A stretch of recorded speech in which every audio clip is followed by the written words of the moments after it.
kind of what drew you here. That way I can focus a little bit more on those types of information. And that way we get a little bit more engagement because I can't see you and I have no idea who's here or how many people are here. So it's helpful for you to introduce yourself, where you're from, and what aspects of the anti-inflammatory diet you want to learn more about. Okay, well, good morning, everyone. What is anti-inflammatory diet? We are going to learn about it with Vanessa Bernstein, who is an integrative and functional dietitian, as well as a medical herbalist.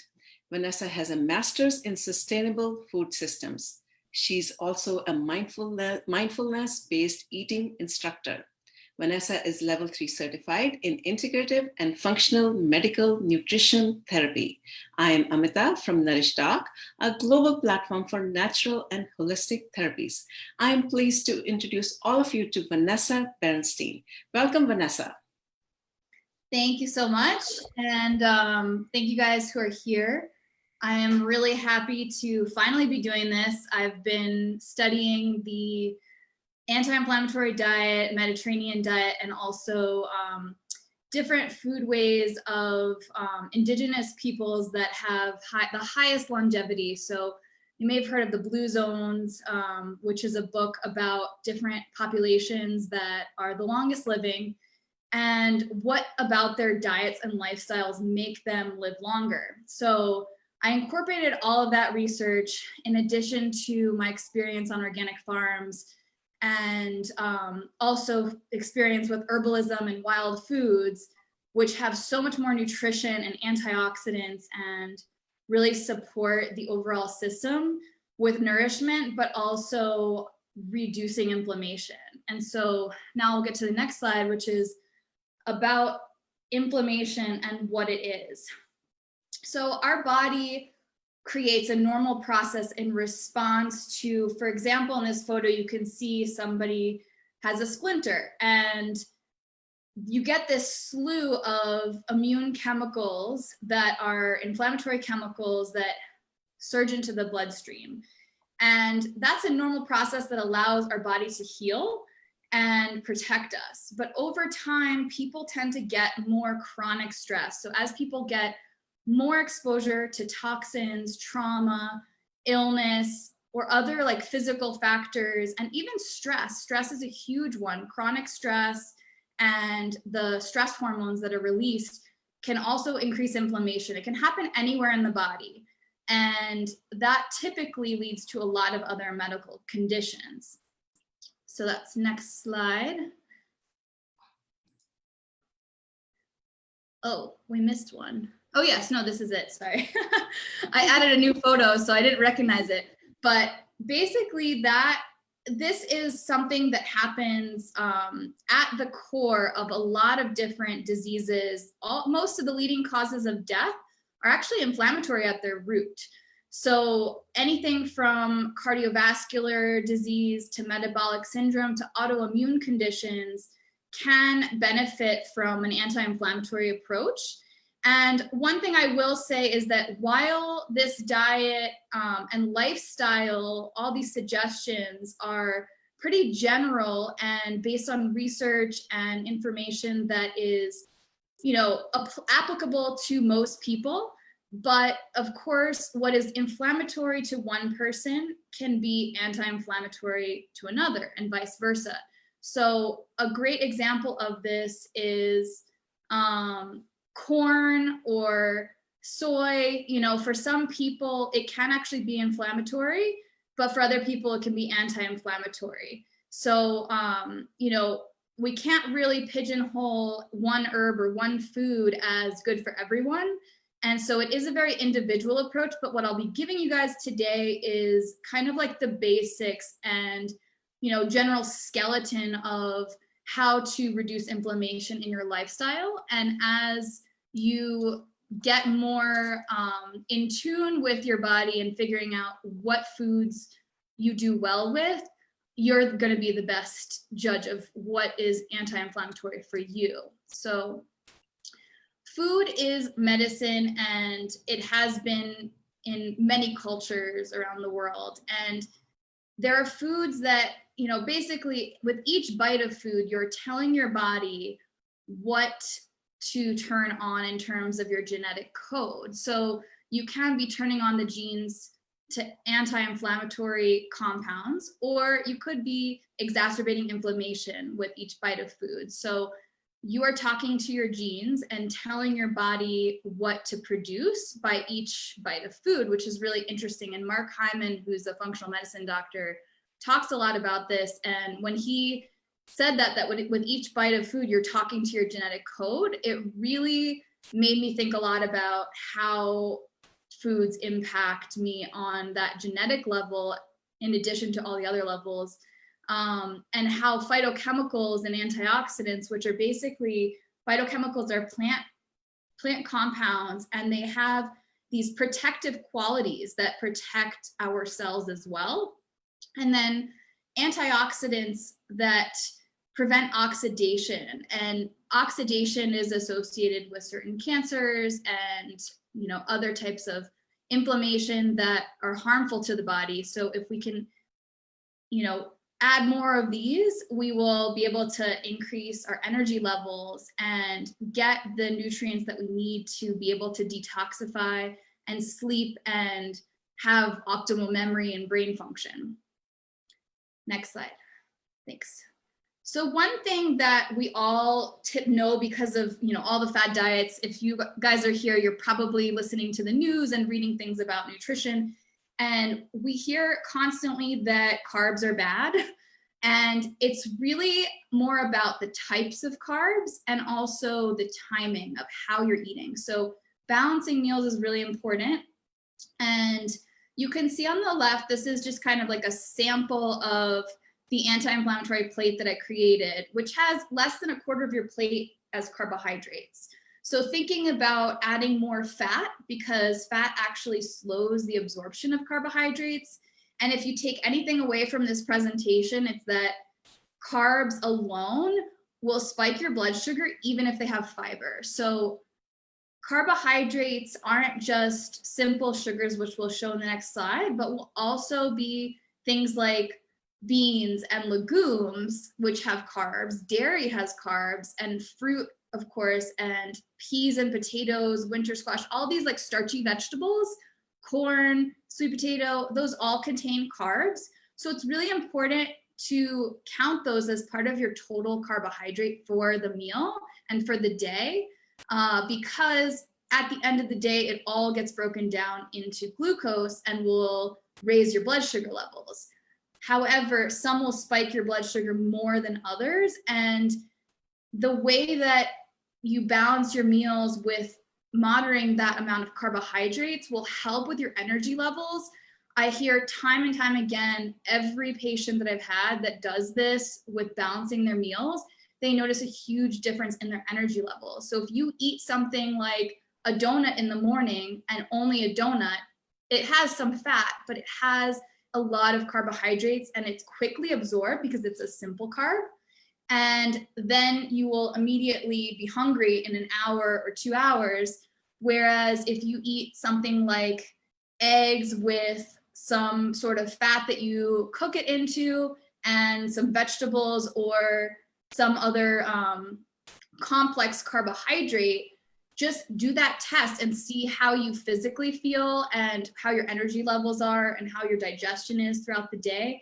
Because typically a high protein, you know, moderate to low carb breakfast and adding in those vegetables or fresh herbs is going to really reduce inflammation. So if you do anything after today, it would be to, you know, think about your breakfast and how you're starting your day, and also think about how frequently you're eating and how you're balancing this plate. We can do the next slide, please.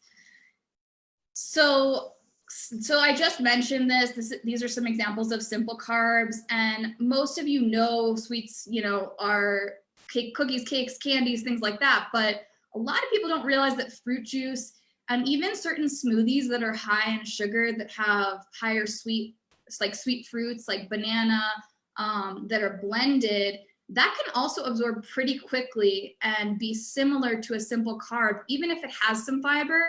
So definitely watch out for that and make sure that you pair those smoothies with a fat and do less fruit. Or if you're gonna eat any of these simple carbs, like I know like Thanksgiving, holidays, things like that, it's really hard to avoid these. Just make sure that you are eating some sort of healthy fat with it, which we'll talk about. And that will help with balancing your blood sugar. And then thinking about where the other carbs are throughout your day.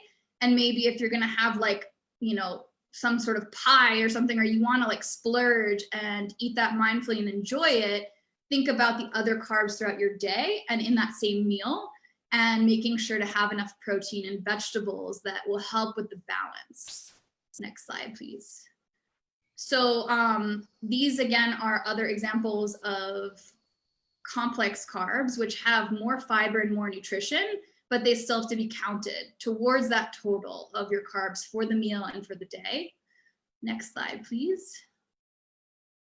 So in terms of proteins, there's a lot of research on vegetarian diets and vegan diets being really beneficial for reducing inflammation, because so much of that diet is plant-based.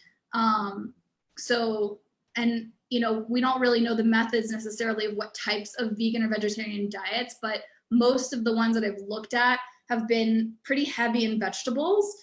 And when you eat plant-based protein, it's really helpful for the kidneys.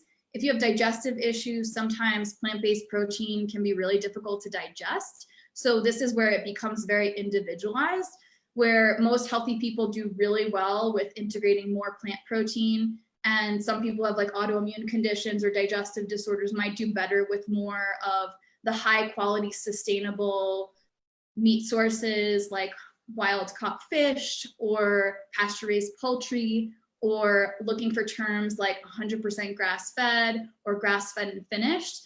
The other thing I didn't mention in this slide, which you might want to take a note of, is wild meat. So I know when I lived in Virginia, there was an organic butcher there that is literally called The Organic Butcher, and they had things like venison and ostrich and bison and elk, you know, all these different types of alternative meats that are much more nutritious. And a lot of them, the farms are either pretty small or they raise them in forest type environments or hunt them. So they're just much higher quality meat. So if you can find that so there's some places that you can actually find through online vendors to get that type of meat. And when it comes to seafood, you might want to look at Seafood Watch. They have really great information locally. You can put in your zip code and find out what type of seafood is seasonally lower in toxicity. Next slide, please. And choosing the right kinds of fats is important from both the type of fat perspective, but also how you're cooking it and the heat. So when you heat up oils, it increases oxidation, which we said before is the opposite of an antioxidant, right? It's creating more damage, more free radicals. And so the more you cook things without having enough water or high heat oils, the more you're gonna increase the smoke point, which is not good. So the fatty fish you can cook and you typically won't have that issue, but things like hemp oil and flax oil, a lot of nut oils are not so good with heat. And even olive oil, which, you know, occasionally roasting in the oven is fine, but, you know, overall, if most of the time when you use olive oil, it's raw on a salad or in a sauce, that's typically better, or keeping it on like a low simmer. Avocados, typically avocado oil is high heat, and you can get like expeller pressed, cold pressed avocado oil. Just keep it in the refrigerator because it goes rancid very quickly. And rancid oils and rancid nuts are very inflammatory. And a lot of people don't realize this. Not everybody has an excellent sense of smell, but if you do, that's a really good way to know if something has gone rancid or not. But I keep all of the oils and nuts and seeds in my freezer or refrigerator just to keep them fresh longer. They'll just last longer. You don't have to do that, but definitely is a good idea. And, you know, here in Colorado, we have a store called Natural Grocers. It's obviously a natural market, and they keep all their oils, or not oils, but some of their oils and like all of their nuts and seeds are in a refrigerator. So it just goes to show you that it's just a better way to keep a lot of oils, because they easily can go rancid. Coconut oil, ghee, butter can be high heat. And the main thing is really make most of your fats omega-3 sources and mono-unsaturated fat, which are kind of, that list is not all inclusive, but that's some of them, some of the best ones that I like to use and recommend to my patients. And the vegetable oils like corn, soy, cottonseed oil, canola oil, those are all byproducts of the food industry, and typically either GMO or monoculture crops that just don't have any nutrition, can be pretty inflammatory. They're really high in omega-6. And it's not that omega-6 is bad, but you want a higher omega-3 to omega-6 ratio. So you want more omega-3. Our American diet's very heavy in omega-6. And that is linked to more cancer and different medical conditions. So the kind of, you know, the crux of this diet is really increasing your servings of vegetables. My mentor in functional medicine says 9 to 24 servings a day. That's a lot of plants. And how many of us actually get that much? Very few. Even I don't get that all the time. Some days I do, some days I don't, but it's a goal. It's like we're reaching towards 9. And I remember in college when I was studying nutrition, they were like, you know, if you can get somebody to increase their serving by half a serving, which is like, you know, a quarter of a cup of cooked vegetables a day, like that's a win. So even if you can double your intake, that's a huge improvement. And sorry, I'm just looking at the chat now and seeing, I'm going to answer these questions mostly towards the end. Yeah, that's what I was going to say. Yeah. Please hold on to the questions. We'll just take care of the questions after the slides. Okay.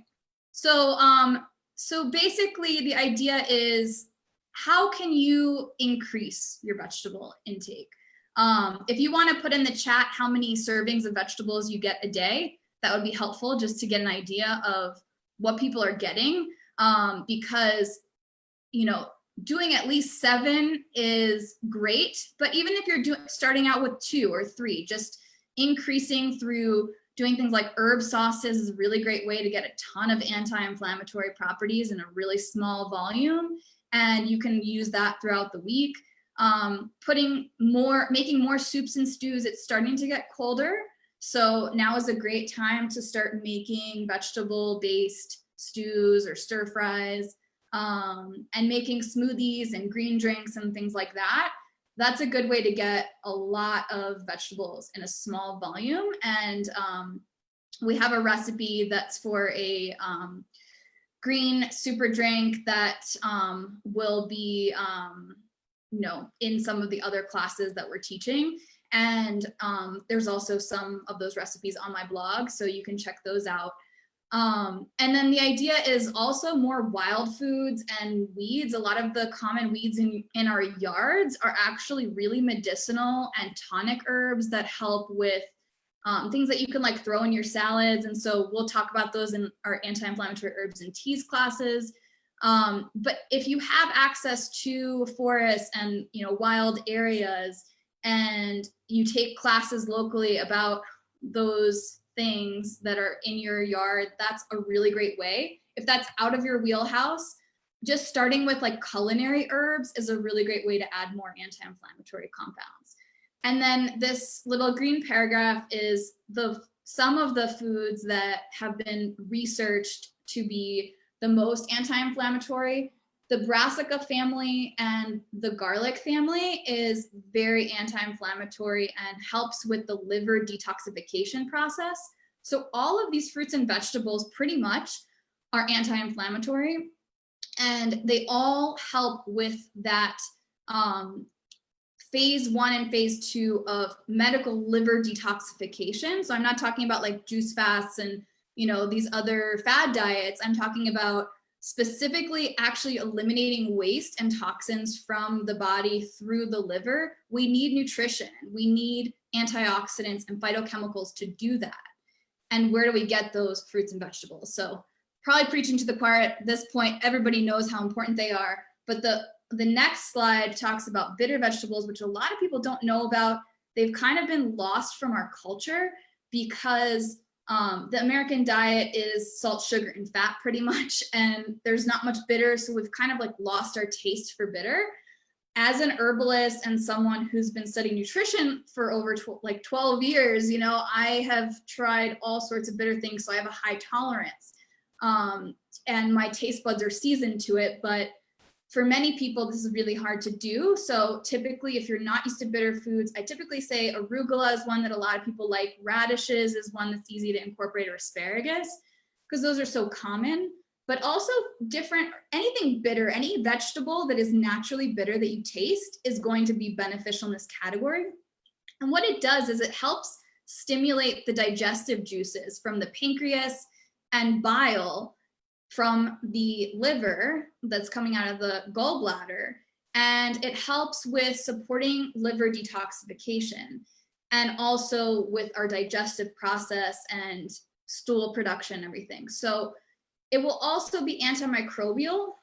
So it helps with preventing parasites. I've given some patients bitter herbs to take with them when they go to China or other third world countries where the water supply isn't fantastic, and where the microbiological communities are just very different, and so that can also make people sick.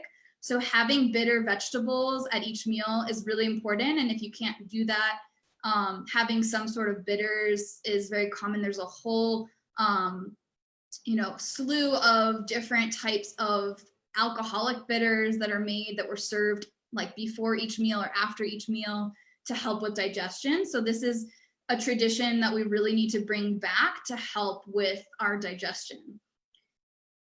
Next slide, thank you. So sprouts and fermented foods are another thing that are super helpful. On the right, you have some ideas of ways to get started with eating fermented foods. Next slide, please. And so I kind of mentioned this with the liver detoxification pathways. The question is, what is making your cup overflow? So I like to think about it with this analogy because everybody has a different sized cup and a different capacity for processing toxicity. So for me personally, all I need is bus exhaust and I have a headache, which is one of the reasons I got into this, is because I have chemical sensitivities. So for me, if I don't eat a significant amount of vegetables and take in a lot of different herbal tonics, like my daily herbal infusion, I definitely notice a difference in how I personally feel, because there's such a high level of toxic burden in our society now, and it's one of the hardest things to avoid. But the best solution is our plant friends, you know, the vegetables and fruits and herbs. So next slide, please. So this is kind of like a summary of what we would get into more in future classes about how to reduce this toxic burden. So just looking at this, maybe write down to yourself a couple of these things that you can think about that might be contributing to whatever symptoms you're having, or low energy levels, or your medical condition that you're dealing with. Because if you can just start to look at even just these two diet and lifestyle factors, because some things we can't really control, we can definitely alter the expression of our genes through what we eat, but we may not be able to change the amount of pollutants in our environment. We may not be able to change the fact that we were exposed to radiation at one point in our lives, or that we have a mold sensitivity. So, but we can actually change the hygiene products that we use day to day, the cleaning products that we use, and also just how we eat, what we eat, how we respond to stress. So I know that Nourish Doc has a lot of other resources for stress relief and yoga, meditation, things like that, but also just like creating your own, what I call pleasure practice, which is just allowing yourself to enjoy things like taking a bath, taking a walk, anything that will relax your nervous system will benefit your ability to detoxify and reduce inflammation. So your mindset's really important in addition to all of these like physical factors, and thinking about like the medications and drugs that you're taking are also a huge factor that can be controlled a lot of times, or you can work with your doctor to reduce some of those if that's possible.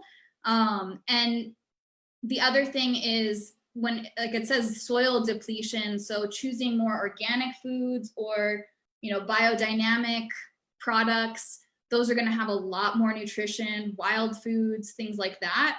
And the types of like food storage and cookware that you use, and like how often you're eating, and the balance of how you're balancing your blood sugar will also affect it. So next slide, please. So this is kind of your cheat sheet of what to focus on, which is really based on, the Mediterranean diet and the anti-inflammatory diet research, as well as, ancient diets and longevity. One of the things that a lot of these long living populations have is community and social support networks that are really strong, in addition to eating a diet that's really high in plant sources, herbs, vegetables, things like that. And meat is a small part of their diet. And, for different people, different amounts of meat and, vegetable protein ratio, like I said before, just depends on the person. But, all of these things depend on the person, but overall, this is what the research is showing for most people. And for a lot of people, avoiding the common allergens, because they tend to be foods that are very processed. They're also foods that are genetically modified and grown in monocultures. So there's just not as much nutrition in the soil. But also they just happen to be the top allergens. And so avoiding those foods, if you have gut issues, or if you have, a lot of chronic fatigue or headaches, things like that, trying to avoid those foods for a period of time and doing elimination diets can be really helpful. Next slide, please. So these are the references. I think that's it. So let's get into the questions. Let's see. For questions. I can read the questions. Don't worry about it. Oh, sure. Yeah. So, okay. So someone's saying, I deal with inflammation pretty much every day. It would be great to learn what to eat so that I don't have to depend on medicine. I think we talked about that. Do you want to add something? Yeah, I mean, I think like a big part of this is realizing that we have a lot more control than we are taught in terms of, what we put into our bodies. So just starting with something like increasing your vegetable intake and reducing the amount of carbohydrates you eat, and just starting with the first week of, making changes, just observing what your habits are can be really helpful, because you might notice that you're eating more late at night and that's really your main issue, or that you're getting, sweet cravings and carb cravings. So once you can really identify what it is that you struggle with, then you can work to change those, things that you already know are an issue, and thinking about what can you add in? Can you add in more herbs? Can you add in more of like, these different types of smoothies, or can you add in more vegetables in soups and stews or other ways? Yeah, I was also going to say that we are going to have a more detailed workshop as well in October. So Vanessa is going to be going more in detail. It'll be like a 2-hour workshop. So there is, hi, it's Emily from New York. She's interested in anti-inflammatory diet in relation to heart health and hormonal health. Yeah, so the carb piece that we talked about today is critical for that. So the hormones and blood and glucose levels are very interlinked. So that's why things like a lot of people who have PCOS tend to have issues with insulin resistance. And a lot of times that is because of that carb and hormone connection. So if you can start the day, like I said, with a lower carbohydrate, higher protein, even vegetables, if you can add them in the morning, or herbs, and like fresh herbs, culinary herbs in the morning, that will really help start your day off so that you are not getting the like kind of peaks and valleys of blood sugar throughout the day. And if you try that, see if that helps with carb cravings or, any other type of, like that might also help with weight loss in general over time, because you're reducing the amount of carbohydrates that you're eating and you're not having as many cravings that cause overeating. So hopefully that answers your question. So someone's asking, does protein help with blood sugar balance too? Yeah, so there's like some mixed research on that. Some research that says yes, some that says no.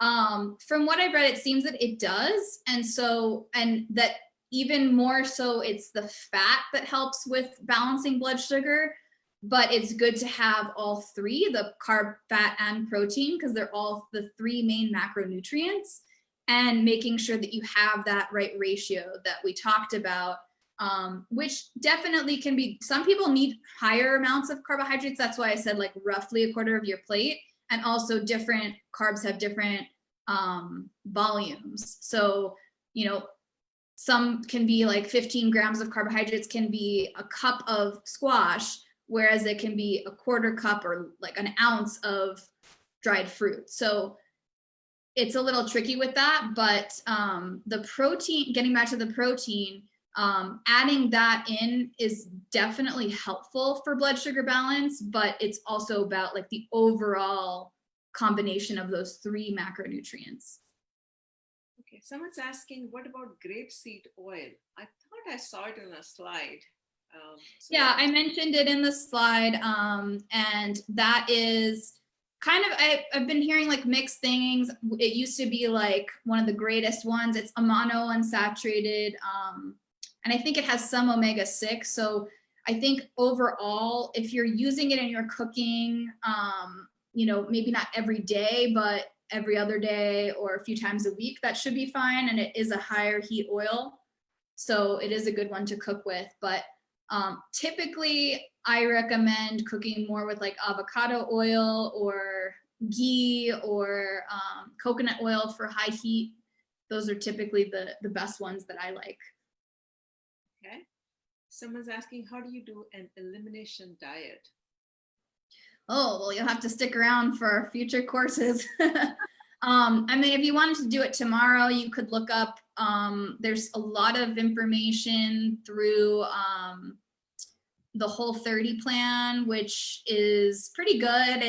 They say only 1 month, but typically I say like 2 months to really get a benefit that's profound enough to have your gut really reduce enough inflammation. So you could do the Whole30 or a version of that, because it doesn't include legumes, and for some people that's really hard. I think some of them don't include nuts or seeds. So again, that can be really challenging, but the idea of an elimination diet is to choose like specific foods. Like for some people, it's just gluten and dairy. For some people, it's all the common food allergens. And you just cut those out completely for a period of time, at least 6 weeks to 2 months. And then you slowly introduce foods one at a time. So I guide people through those diets and personalize those diets for people. And I also forgot to mention that in addition to the classes that we'll be teaching through NourishDoc, I do one-on-one programs that are very individualized. So like I said before, what's anti-inflammatory for one person is not necessarily anti-inflammatory for another. So to get a really personalized, individualized look at what's going on. Like if you have a medical condition, or if you want to really understand your genomic profile and things like that, and what is personalized for you in terms of the anti-inflammatory diet or other diets that might be beneficial for you, I would highly recommend scheduling a session with me or another functional dietitian, because that way you will actually get something that's personalized to you and specific. But for the purposes of the classes, like a lot of these will be, you know, more general, but will apply to a lot of people who are trying to reduce inflammation. And it's much more cost effective to have the classes and get that information. And for a lot of my patients, it's nice to have these classes, because that way in the sessions we can dive deeper. And I think it's a really nice way to have that kind of like more options for people. Yeah, yeah. And then somebody's commenting, I would be interested in your herbs and tea class, and others if available. We would let you know. We are going to come up with a few classes in October. So we let you know. And then someone's asking, can essential oils help too? Yeah, so I get this question a lot, and there's a lot of misinformation about it. I am not a proponent of taking internal essential oils unless they are, you know, a very specific medical grade type of oil. Like there's certain brands that make an oregano oil that is safe for like certain infections, or like the patented lavender oil that's been really well researched for anxiety and can, for some people, replace anti-anxiety meds. There are some clinical uses of essential oils internally, but for the most part, do not ever, unless guided by a medical practitioner, take internal essential oils, because they can actually burn tissue and actually damage tissue, and if not taken properly. And there's a lot of misinformation about that online. I see a lot of people who are talking about putting them in your drinks and stuff. I would highly recommend to avoid doing that. And you can use them externally and for aromatherapy, and that's awesome. And there's different courses through, I know that my school that I did, that I'm doing the herbal medical herbalist certification through, it's Colorado School of Clinical Herbalism. They have an aromatherapy program that's awesome, and they talk a lot more about aromatherapy and essential oil use, so you can check that out. So topical is fine, right? So yes, and aromatherapy. Okay, that's fine. Okay. But also like topically wear. So be careful. Like if you're not familiar with what to do, definitely research it. And also you can use a carrier oil like olive oil or almond oil, or you know, whatever kind of body oil. Rose hip oil is really nice, and you can actually mix the essential oils in that to apply, which is much safer than just putting like the direct essential oil, because some of them are very drying and some of them are really strong. So if you're putting it on your body, make sure you have read or researched about it and like know what you're doing, because some of them can damage the skin. Any other questions and comment on anything that we have missed? Please let us know right now. I just want to go through everything that if we have taken care of everything. Okay. Someone said she has about 3 to 4 serving of fruit or veggies. I guess that's okay. That's good. Yeah, that's good. Maybe you can double that. Maybe you can do like 6 a day, or try to just increase by 1. You know, whatever you can do. But the idea is, you know, because if you work up to 6, then you're almost at that like reasonable goal of 7 per day. And it's not going to be that way necessarily every day, but if you use some of those strategies that I mentioned to add more vegetables, like especially the smoothies and green drinks and things like that, like that's a really great way to increase. The other thing I do is sometimes, you know, in the lentil, I'll put the spinach and I'll put a little bitter gourd and things like that. It's because it's very difficult to eat vegetables sometimes, you know, so many servings. A lot of fiber. It's too much. And so I try to make a soup, or like a lentil soup, and I'll throw in some veggies. I mean, that's just an idea. Okay, any other comments? Any other so someone's asking, how can we get info on your future classes? We will let you know. Vanessa and I are going to work out the details and we will let all of you know. Any other comments or feedback, please, before we wrap up? Okay. Any final comments from you, Vanessa, before we wrap up? Just that, thank you for attending, and hopefully this was helpful to you. And again, this is just an introduction. So if you want more details or personalized suggestions, definitely reach out to us and let us know like other things, other types of classes that you'd be interested in, because it helps us develop things that are more likely to, have people show up and get engaged. So I haven't done a lot of these like webinars. I typically teach in person, so it's super different. So I appreciate you guys getting engaged a bit and asking questions, because it helps me understand what you guys are interested in. So thank you for attending, and I'll see you guys next time. Thank you. And you can reach out to us. I'm going to type in our email